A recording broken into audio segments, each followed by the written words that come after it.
Hello, welcome to Where Are They Now? I am your host, Heather Lindstad from the CHS class of 1985, and today joining me is Margaret Fisher Sexauer from the class of 1964. Right. Mary Margaret, welcome to the show. Thank you. Thank Nice you. to be here. Good, welcome, yeah. I mean, did you even know that we had this great production going on? I mean, you've been in Chelmsford long enough to know. I had heard about it, Yeah. but just heard about it. Yeah. Didn't know how to get to it, but now I do. There you go. So you have a long history, obviously, as a student and then in your teachings. But let's talk about how you got to Chelmsford first off. Dad was in the Air Force, Yes. and so what? You didn't grow up exactly in Chelmsford, but how did you get to Chelmsford? Well, my dad was stationed at Hanscom in Bedford, and we moved up here to be with him when he was stationed here. And then we just stayed. Well, he retired here. Okay. So my mother really liked New England, so we decided to stay in the New England area. So that's So why was we it a stayed. positive when you got to Hanscom that you were going to be in New England? But where did your parents originally start out?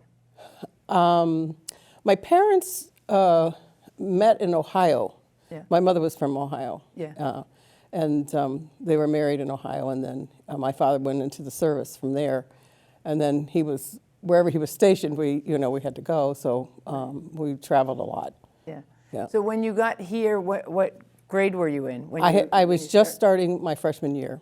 It was a perfect situation where I got to start right here. Now, are you the oldest in the family? Yes. Sorry. So you were obviously opening the door to CHS Right. for the whole family. Right, right. And what was like that first experience as freshmen? I mean, again, I grew up in Chelmsford, and we talk to a lot of people. There's this camaraderie and those kind of things. But how was it to be a kind of a newcomer? Although it was nice that you started as a freshman. Well, it was terrifying because I knew no one, absolutely no one. Yeah. And so when I went my first day to school, I had no idea what to do or who to talk to or anything. And divine intervention, I guess.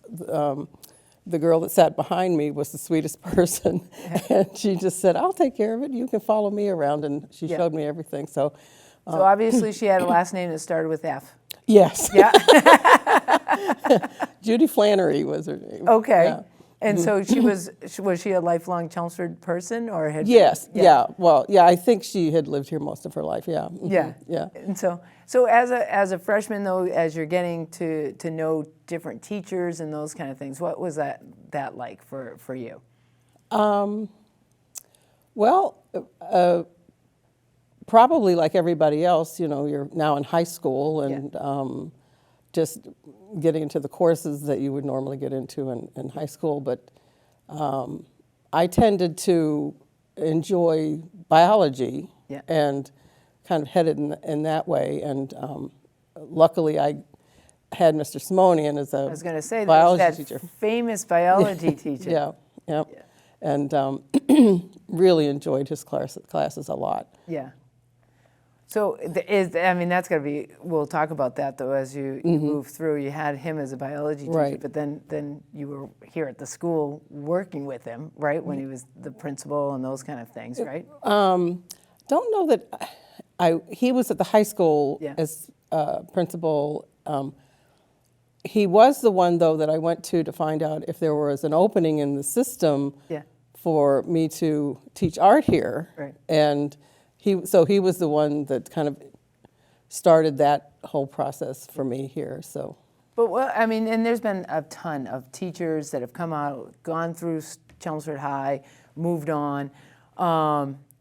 Was that kind of the path that you thought when you were going through high school that you wanted to go into teaching, or not really? The last thing I wanted to do was teach. Really? Well, yeah. It just wasn't what I thought I would ever do. Yeah. Ever. I had planned to go into biology. Okay. But there was this one course that kind of tripped me up, which was chemistry. And I just never could get through the chemistry and do well with that. So one of my advisor in college, who happened to be the chemistry professor Okay. said to me, well, now that you're not going to be a biology major, what would you like to do?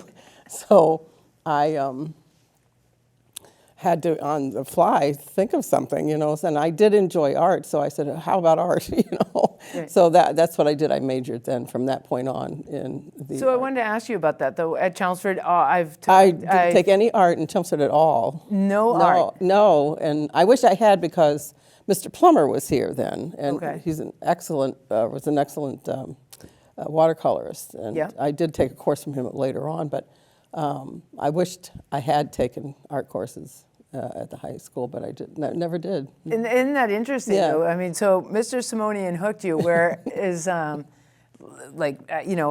interviewed so many people, like Mr. Hoover has connected with so many people and Right, those kind right, of things and where it's going. And you didn't take one art class, No. but you had a passion for it. Yeah. And was that drawing, like, just, anything, or was it just, I really didn't. Yeah. I didn't know. I was like a blank slate, Yeah. just to go in and take, oh, that looks interesting. I think I'll take that. Yeah. So it was a good base to start with, Yeah. when the courses that I had in college. Yeah. So but then after Chelmsford High, though, you did leave Chelmsford. You didn't. I did. You did. You I had went into four Boston. great years, and Yeah. then yeah, I worked for an insurance company. And that was, nobody calls the insurance company and says, oh, thank you for my insurance. It's just great, Yeah. They're usually calling saying, this is too much or whatever. yeah, So I just decided this was not what I was going to do. yeah, So my roommate in Boston was a French teacher in Braintree. So she said, why don't you come in and sit in my class and just see if you wouldn't enjoy teaching. right. So that's what I did. And I thought, yeah, this looks like it might be something I'd like to do. And it was the middle school. So I figured if I like middle school, then it was okay. Right. So back in the old days, you could get your certificate by doing substitute teaching. Correct. Yeah. So that's what I did. I substituted in Braintree for a year and got my certificate that way. And then found out that there was an opening in Chelmsford for art and applied and got the position here. So then you came back to Chelmsford I did. pretty quickly then. yes. Yeah. Yeah. It wasn't too long, right? Right. And so what was like, then you still must have had teachers that were still here that had taught Yes. you, right? Yes. And what is that like when you just kind of return to with teachers that they've just taught you, and now you're coming back into a school system. So kind of like being a freshman, right? Like, Right, exactly. You knew them though, but what's that kind of like the blend that goes with that? That, for me, was a little difficult. I remember in high school, the biggest hullabaloo at the time was that one of the teachers had come to a stop sign in Chelmsford and was waiting there, and the kids stopped waiting for the bus, and they saw her put lipstick on. And that was the biggest thing that anybody could talk about. That. Right. So for me to now be teaching with these people that I had as teachers, that was it was a bizarre situation completely. But Mr. Simonian probably convinced you that it would be all right. Oh, yeah. Like he convinces everybody Right. that yeah. it's going. Oh, you can do it. You can do it. You can do it. Yeah. And go from there. So what school were you at? Right here at Parker. You were at Parker. Yeah. And like, do you remember your first class and being like, was I really like this as a student? Like, Yeah, like I always wonder that question, yeah. right? You, as teachers, like we look at you just kind of said it, like, oh my goodness. Yeah. I'm with the teachers that just taught me. Yeah. So when you step into the class, so at a young age, and that first student kind of acts up or those kind of things, what was it feeling like? Well, it was like, what now? What do I do? You kind of have to feel your way through it, see what works and what doesn't work. Yeah. But there were times when I remember we had double sessions. The classes were pretty small then when you had double sessions. But then there were other times when the classes were huge. I had 36 in a class, 36 art students that I saw once a week in a classroom. It was like unmanageable. I mean, 36, they had to bring in chairs for kids to sit in, you know. Yeah. So it changed. It was ebbed and flowed as to what it was like in the classroom all along. So. And as you gradually, like any position, any job, did it start to be like? What were the keys to your teaching? Oh my, that's a good question. To tell you the truth, I really didn't feel like I had really hit my stride until I had taught over 20 years. You know, Really? Yeah. It began to all kind of make sense, and we had written a new curriculum, and that made more sense. And it took a while. It really did take a while. And did you ever think of not teaching art and teaching something else? No. No. Yeah. No, because I felt comfortable doing that. Yeah. Right. Right. But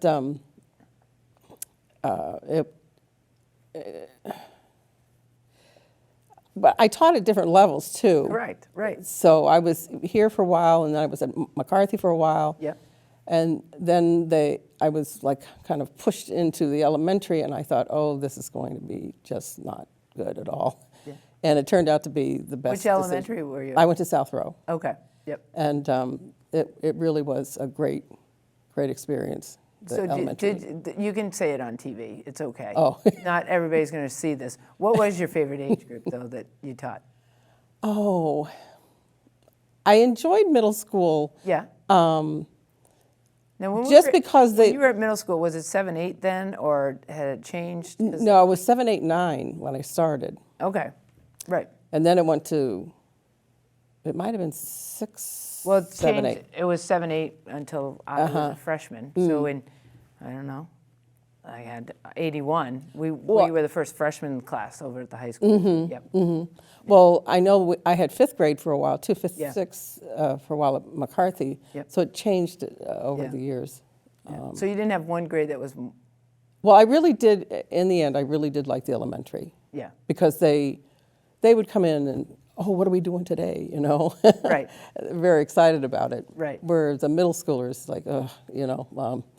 And isn't that funny, though? You have these passionate elementary kids. Middle school is just like, oh, my God, never. And the type of artists that we've had coming out of the high school, right? I know. So it's kind of like one of those gap years Well, where you... middle school is just really difficult for right. everybody, you know? Oh, I remember. Yeah. It's a terrible time. I work with middle schoolers right now, and, I'm like, and they look at me like, really? And I'm like, yeah, you can do that. And they're like, no, I can't. Okay, great. But through that whole time, what do you think is the common denominator of why we've had success in the arts, though?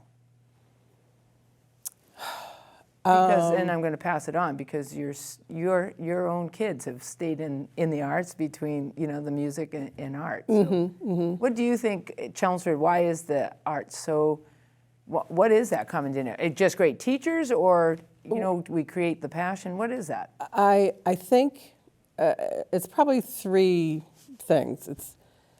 I think it's the teachers and their passion for the arts. I think it's the students who enjoy the art. And I think it's the parents, too, who kind of stand behind the child who wants to do the arts. Right. And the teachers, you know, behind the teachers, too, to Right. push it along. It wasn't always a firm foundation.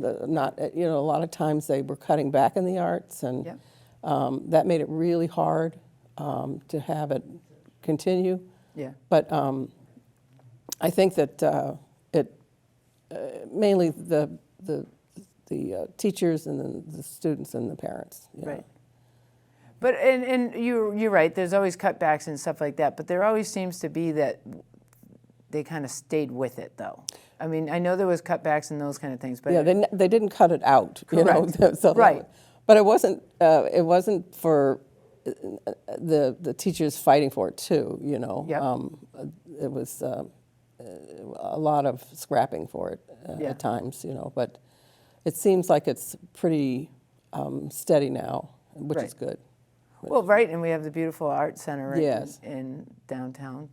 You know, Yes. So I mean that makes a difference, right? Right. Um, The amount of scholarships of some of the people that have gotten those kind of things, Yes. and but I do think you're probably right. It's the teachers who pull out the passion in the students, right? Yeah. And make them believe that this Right. is something that's worthwhile. And I know that kind of an interesting thing, we've talked to, like I said, a lot of graduates and stuff,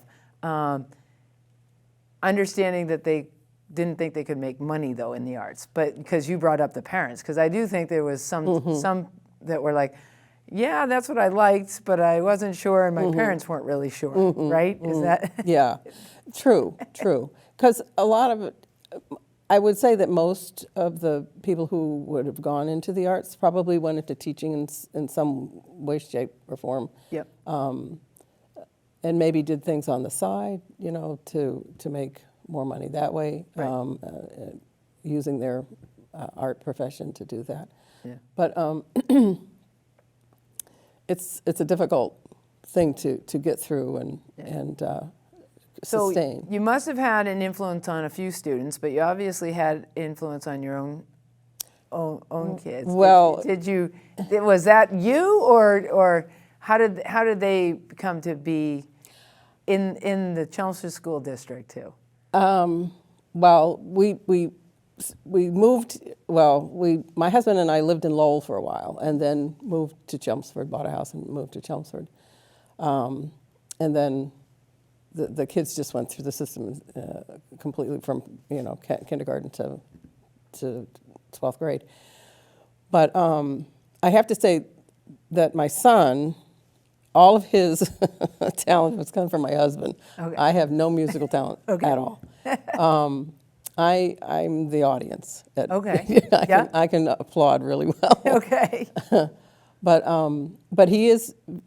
He probably wouldn't want me to tell us, but I will anyway. He's artistic also. Okay. He can do drawing very well. Yeah. My daughter also, who teaches kindergarten Yep. at Byam, she's very artistic also. So I guess I can take a little bit of that. You're taking a Yeah, little credit of yeah. that. But we can talk about the art, the music, but you and other teachers, like who had the influence that they actually wanted to be into teaching though too? That's a good question too. Like, I mean, did they look at you and say, "I'm going to school because I'm not sure. Possibly that it's, oh, well, that's what you do. That looks like fun, or right? that's all we've ever seen, whatever. Don't you think though, passionate teachers and people that can give back, it's kind of innate in them though? You know what Yeah. I mean? Like, I know that during COVID and those kind of things, teachers have kind of taken a hit a little bit. Like, are they, Oh, yeah. I don't know how that even But was don't able you to- think, people like, were able to do it. because teaching to me is a lot like coaching. It's the same. Right? You're giving too. You're always giving, right? You're giving and trying to draw Right. out of them.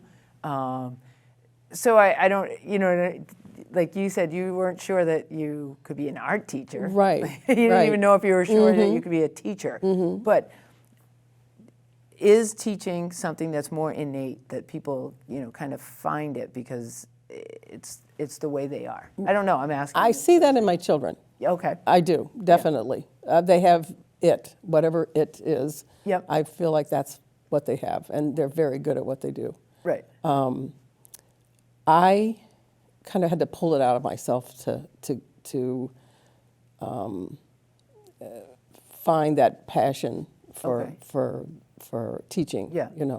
Because my mind wasn't set that way to begin with. Right. That's really what I wanted to do. Right. So, but as I got through the years, it seemed to come a little easier, and you could kind of see the student that was going to be okay. Yeah. Yeah. That was going to be the one that was going to have that passion. You could kind of pick it out, Yep. even in the elementary Yeah. level.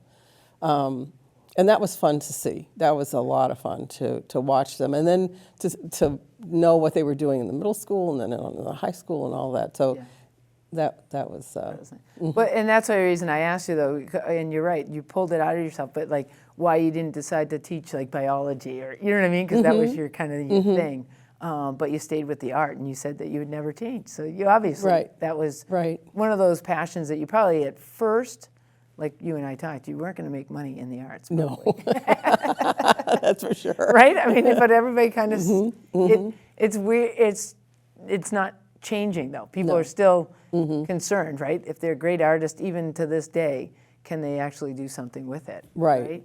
Yeah, that's true. That's very true. And that's still always going to be a thing. But it's so beautiful too, right? And you as the artist actually see it. You know. So that's, and just to be around other people who are really good at art, that's a wonderful thing to see too.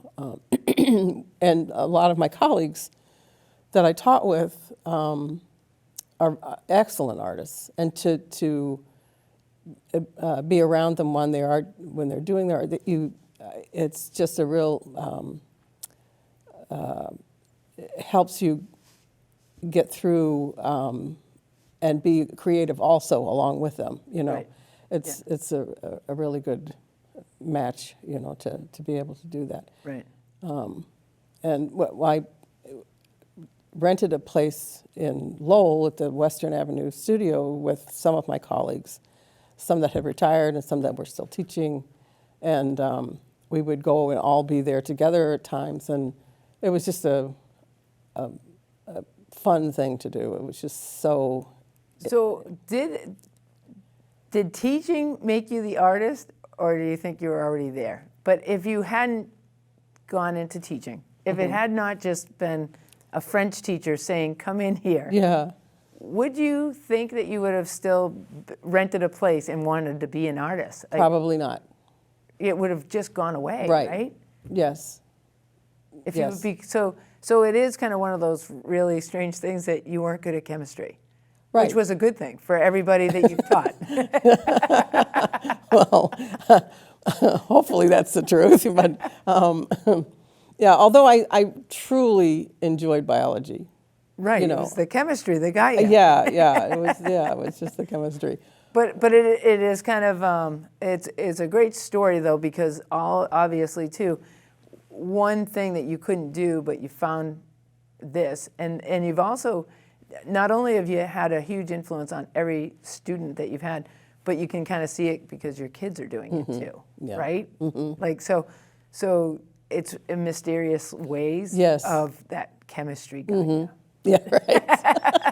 Thank you, Mr. Simonian, for biology. I loved it. You were a great teacher. However, I was supposed to be in the arts. So do you still draw and do all kinds of stuff on your own, or?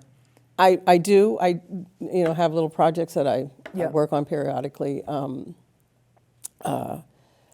I don't do as much as I'd like to do, but if my colleagues are doing things and we can get together somewhere and do that, that's still a fun thing to do, to work on different things. Because I would get in, feel like I was being pushed along, if I'm with a group of other artists friends, and to be able to ask questions. How would you do this? Or what do you think of that? Or it's you feel more creative, I think. More creative, and is it one of those things where, you seem very humble, that you wouldn't be able to tell yourself that it was doing the right thing if you weren't around people? Is it because I think artists have that hard time. Right, you kind of feel like an island to yourself, know, and even teaching as an art teacher. You're usually the only art teacher in the school. Right. So you have no one to bounce things off of to get new ideas or to see if what you're doing is heading in the right direction or whatever. So when you're able to get together with your colleagues, it's just really a good thing. Right. Yeah. Wow. So but you talk about your colleagues, but do you draw with the kids, your kids? Not anymore, because they're not around that often. Right. But was that something that might have been inspiring when they were younger?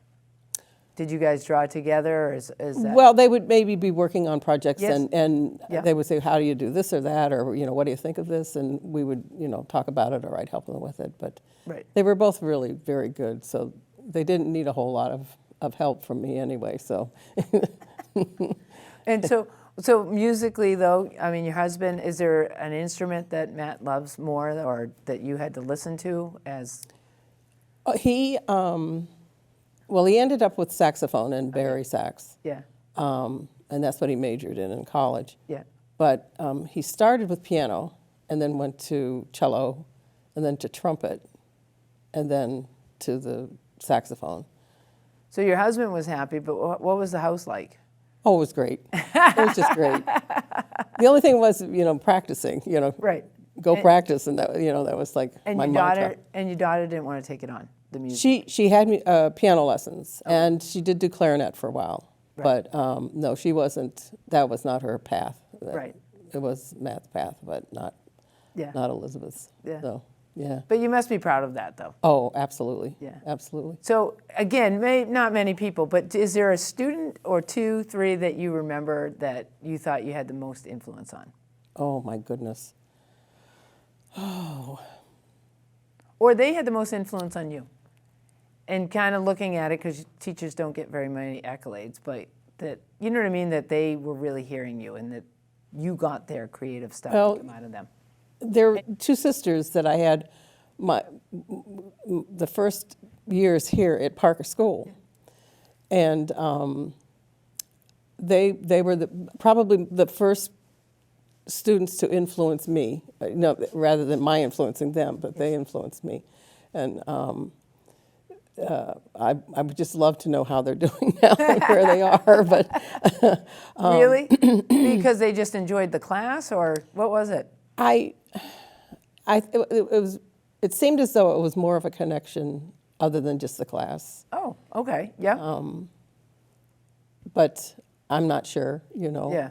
So they gave you the pat on the back, like, "Hey, you can do this." Yeah, probably. You are the teacher. Yeah. You can be the teacher. Yeah, yeah. But we stayed in touch after they left the school too. Yeah. And I even when they had moved on after high school and after college, for a time there we were in contact with. So there was a bond there, a little bit of a bond. Yeah. But there are a lot of students along the way that I remember, and I remember things that they said or art projects that they did in class, and just funny little anecdotes that I remember. So Yeah. So your dad going around the world and ending up in Chelmsford was kind of one of those interesting experiences for you. Kind Yes. of being like told Yes. that you're not good at chemistry. Right, you're right. Biology. So, I mean, has the town changed, or do you think that it's still always going to be like an impactful school system that embraces the arts? I thought about this the other couple of days ago when I was thinking about what was going to be talked about. Chelmsford is just it's like a perfect New England town, I think. Yeah. And having not lived here all my life, it's just a great place to be. Again, Mary Margaret, it has been wonderful to talk to you. I Well, thank appreciate you. it so much. Thank you. Thank you for being such a great alumni. Thank you for teaching here. And for everybody, thank you for being here with Where Are They Now? I hope you enjoyed the show.